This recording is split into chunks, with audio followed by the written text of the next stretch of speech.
অবাধ, সুষ্ঠু, শান্তিপূর্ণ নির্বাচনের মাধ্যমে 2/3 সংখ্যা গরিষ্ঠতা অর্জন করায় জনগণের প্রতি কৃতজ্ঞতা জানিয়েছেন বিএনপির স্থায়ী কমিটির সদস্য নজরুল ইসলাম খান। তিনি বলেন, অতীতের যে কোনো সময়ের তুলনায় এই নির্বাচন মোটামুটি ভালো হয়েছে। তবে বিএনপি সবগুলো আসনেই জয়ের ব্যাপারে আশাবাদী ছিল। তবে আগামীতে দল আরও শক্তিশালী করতে কাজ করা হবে বলেও জানান তিনি। সকালে নির্বাচন কমিশনে যান নজরুল ইসলাম খানের নেতৃত্বে বিএনপির একটি প্রতিনিধি দল। পরে সাংবাদিকদের সাথে কথা বলেন তিনি জানান, নির্বাচন কমিশন থেকে সরাসরি ফলাফল জানতেই তারা কমিশনে এসেছেন। নির্বাচন নিয়ে বিস্তারিত বিষয়ে দলের চেয়ারম্যান কথা বলবেন বলেও জানান বিএনপির স্থায়ী কমিটির এই সদস্য। এক প্রশ্নের উত্তরে তিনি বলেন, তারেক রহমানের নেতৃত্বে ভবিষ্যতে ভারত সহ অন্যান্য দেশের সাথে বাংলাদেশের সম্পর্ক আরও জোরদার হবে।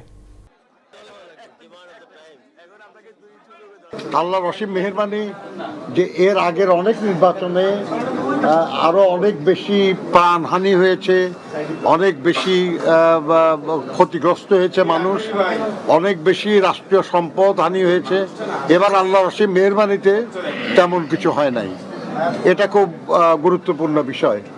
তবে দীর্ঘদিন ভোট না দিতে দিতে ভোট না দেওয়ার যে একটা সংস্কৃতি আমাদের জনগণের মধ্যে গড়ে উঠেছিল, সেটা পুরাটা আমরা ফিরিয়ে আনতে পারি নাই।